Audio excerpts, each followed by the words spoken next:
Well, we want to take you to Calgary now, where members of the Alberta government are making an announcement on the flood prevention and disaster management. Of course, this announcement comes 1 month after massive floods hit Calgary and other parts of southern Alberta. Let's listen in live. Rick Fraser for High River, Greg Wiedek for the southeast region of our province. I'm also joined by Associate Minister Don Scott from Fort McMurray. Know Colin Lloyd and Andre Corbeau, some technical expertise, and Bob Bars, the president of AMDNC. In the last hours, these ministers have talked to their mayors, to their reeves, and other stakeholders, and will be heading to the cities and towns of the regions to speak to homeowners and to families. The floods we faced in southern Alberta on June 20th were the largest in our province's history. They devastated lives, homes, businesses, and farms through dozens of communities across this province. From the start, our Premier has said that we'll be there to support Albertans affected by the floods in any way that we can. I want to be very clear that homeowners who had experienced damage during the recent floods will be able to restore their lives and repair and rebuild their homes, or relocate if that's not possible or if that's their choice. For the past 3 weeks, our government has mobilized an incredible amount of resources and tremendous efforts to respond to the disaster and now to the recovery. My message to those impacted by the floods is that your government is here to support you. We will also support homeowners to make smart choices. Our government will make certain homeowners have the information they need to make informed decisions. And we will support building safer communities with our eyes to the future, recognizing that floods can and will happen again. Today we announce a new set of policies that will support homeowners and will help significantly prevent future destructive and costly future flood events in our province. They are responsible policy changes that will alter the course of development in our province and create safer and better protected communities for us all. First, our government will support homeowners in floodways. For homes located within a floodway, we will respect the choice of homeowners to repair or to rebuild their homes, or if they choose to relocate outside of a flood risk area by providing funding through the Disaster Recovery Program. Second, we will support homeowners in flood fringe areas who choose to protect their homes from floods. For damaged homes requiring major repairs or complete reconstruction, homeowners in flood fringe areas will be eligible for funding to repair or to rebuild, with disaster recovery assistance for eligible expenses through the Disaster Recovery Program, as well as for approved flood mitigation measures. Approved mitigation measures will need to protect against floods with a probability of 1% chance of happening again in any given year, or what's commonly referred to as a 1 in 100 year flood event.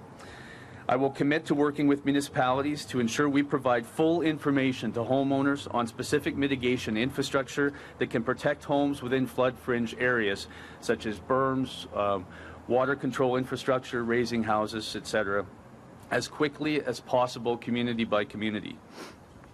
Third, the Disaster Recovery Program will only provide one-time funding to homeowners in flood fringes who choose not to implement flood mitigation measures, and to those who choose to rebuild in floodways.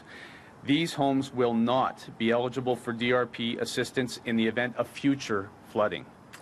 Homeowners need to be aware that depending on their decisions, recovery funds may not be available in the event of future flooding. Funding under the Disaster Recovery Program is not insurance. It comes with conditions. It would not be a prudent use of taxpayer dollars to continually support behavior that puts people's homes and safety in harm's way. Those in flood fringes who accept disaster recovery funds but who do not implement improved mitigation measures will not be again eligible for Disaster Recovery Program assistance in the event of future flooding either. Homes in floodways and those who utilize provincial disaster recovery funds will have a notation on their land title so that future owners of the property are advised and will be fully aware of the risks they take in purchasing that property. Finally, our government will act to ensure municipalities no longer approve development in floodways. Legislative changes will be made this fall that will require municipalities to no longer approve future development in floodways. We've started to consult with municipal groups. Individual municipalities will be consulted in the coming days and weeks to account for unique circumstances that some municipalities face. As well, we've talked to banks, insurance companies and their associations about the broad details around these policy changes. We expect that banks and insurers will work constructively with their clients in affected communities, and we will continue our conversations on behalf of municipalities and property owners. We would advise homeowners to talk with their banks and insurers to ensure they have all of the information they need before making their choices. These are responsible policy decisions that will help our communities rebuild and help make them safe in the future. Most importantly, they will ensure Albertans have all of the info that they need and are supported in the decisions that they make about their futures. Now, make no mistake, we fully understand that these policies come with extensive considerations. And while we have not all the answers to all the individual situations faced by Albertans today, we are working as quickly as possible with the municipalities to finalize all of the details of these new policies and to ensure that Albertans know what it means to them as they rebuild.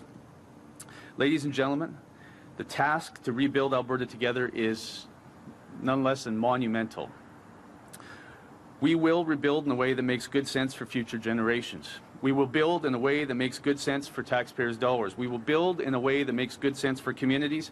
We will build in a way that makes good sense for families. The policy decisions I've just announced today will do that.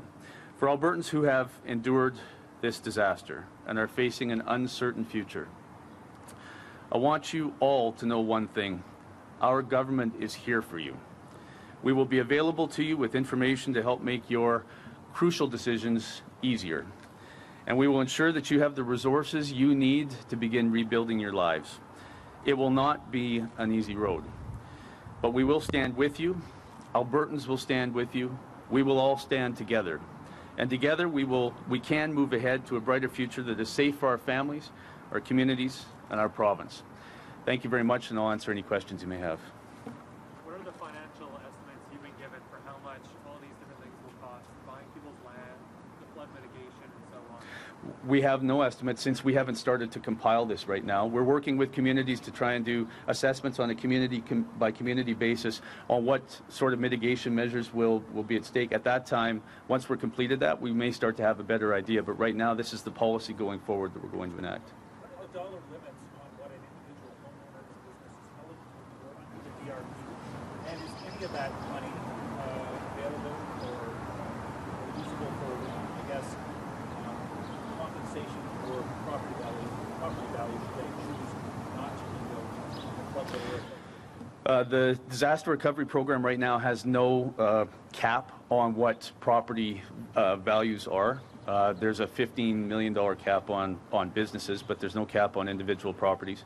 As far as homes that would be in a floodway, it's a small portion, but homes that may be in a floodway that were damaged and destroyed and people have decided that they're going to relocate, we're going to have to work on a case-by-case basis to figure out about whether we swap land or what we do in the future, but that's something we're going to have to address in time. On the flood bridge areas, why are you choosing to sort of put the onus on homeowners for rebuilding and repairing in flood mitigation measures rather than doing requirements for municipalities to put in larger flood mitigation?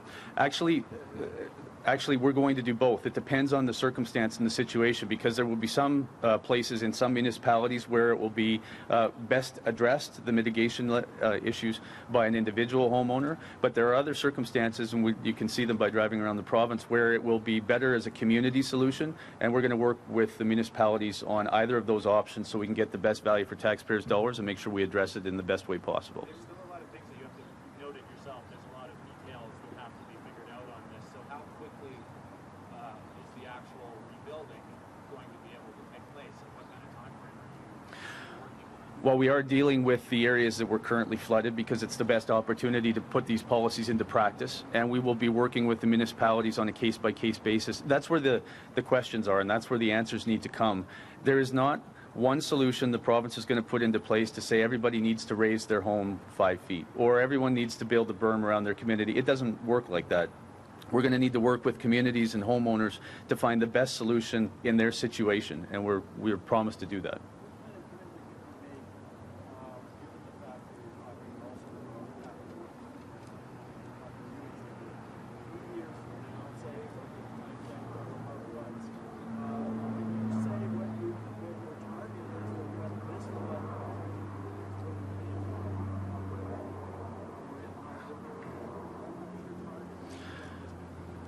Well, you have to understand that our provincial standard, and it's a pretty accepted standard across North America, is the 1% chance that it will flood any year. That's the 1 in 100 event that people talk about. But I mean, I don't know if I want to go to specific examples, but in High River, we don't know. We know it was more than a 1 in 500 year event, but we're not sure where it maxed out at. So there's no way. That's why I always talk about flood mitigation, not flood proofing, because there's no guarantee that we're never going to have a flood again, no matter what measures we take.